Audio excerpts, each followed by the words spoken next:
kami punya insenerator, tapi sampai saat ini belum ada izinnya. Kami sudah upload dokumen yang dibutuhkan di aplikasi Kemen LHK. Mohon arahannya, Bu.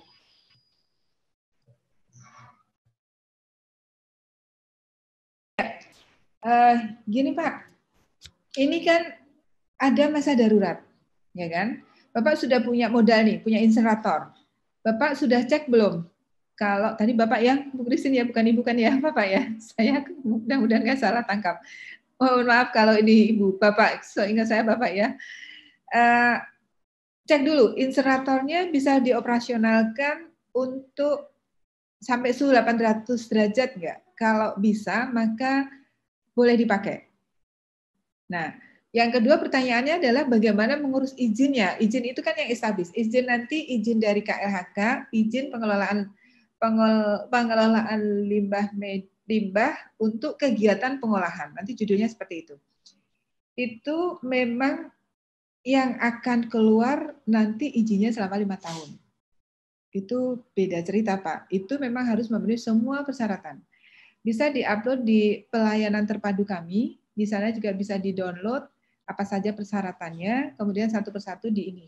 Nah, persoalannya kan gini, Pak. Sekarang itu sudah memakai melalui OSS, Online Single Submission. Maka ada tambahan syarat nih, Bapak sudah punya NIB dan sebagainya, sudah jadi terdaftar masuk di daftar OSS, baru kemudian nanti dokumen teknisnya masuk di kami untuk pelaksanaan step by step.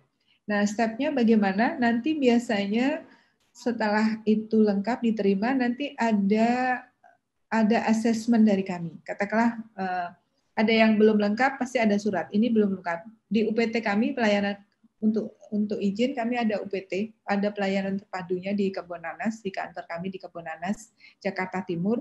Itu kami punya UPT, di sana ada registrasinya untuk diterima.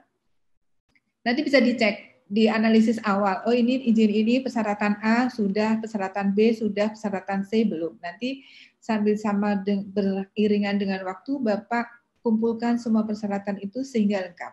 Setelah lengkap, biasanya tim teknis kami akan menghubungi Bapak Ibu sekalian untuk dilakukan rapat teknis.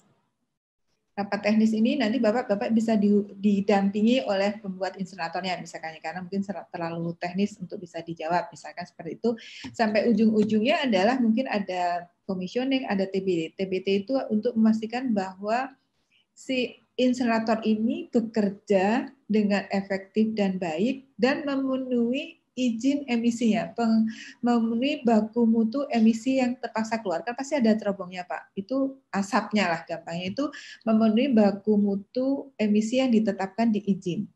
Itu proses berikutnya. Tapi jangan khawatir, dalam masa pandemi ini, proses-proses itu oleh teman-teman kami di perizinan, di Direktorat Verifikasi Pengelolaan Bapki 3 tetap bisa dilakukan dengan video conference. Jadi ini memudahkan, jadi tidak perlu hadir rapat di Jakarta dan sebagainya. Ini ada salah satu diskresi kemudian, tapi bisa dilakukan on call, pakai Zoom seperti ini. Jadi rapat tapi dengan Zoom seperti ini. Sampai akhirnya bisa dinyatakan itu semua sudah memenuhi syarat dan izin keluar. Kalau itu izin yang keluar, maka bisa berlaku 5 tahun. Tapi kalau untuk hanya sementara, silahkan aja dicek bahwa itu 800 derajat dan kemudian dipakai, dilaporkan bahwa untuk diketahui di DLH-nya bahwa sudah beroperasional mengelola limbahnya sendiri, misalkan seperti itu. Sehingga nanti pelaporannya jelas, Pak, menghasilkan limbah sekian, dikelola dengan insenerator, dengan suhu sekian, kan ada pencatatannya, Pak, operasionalnya. Hari ini diolah berapa, dimasukkan di umpan berapa, dilakukan pada jam berapa dan sebagainya. Kemudian suhunya dipotretkan, Pak, ya, bisa temperatur sekian dan sebagainya nanti hasilnya. Tapi nanti dikelola juga ya, Pak, ya, insenerator ini residunya ya, Pak, ya, kalau sudah selesai pembakaran. Itu saja, Bu Christine. Ya, terima kasih Bu Aristin. Ini mungkin sedikit nyambung sebenarnya pertanyaan yang sebenarnya lebih dasar lagi dari Bapak tadi. Jadi dari Bu Linda Yulianti, BLUD RS Konawe, Bu, nanyanya masih sangat dasar. Bagaimana proses pengajuan izin insinerator. Tadi sebenarnya sudah disinggung sih, tapi mungkin dari awal seperti apa yang harus dilakukan mungkin Bu, perlu ditambahin penjelasan sedikit. Silakan Bu Arifin. Saya mengulangi untuk izin yang tetap ya, izin yang 5 tahun ya.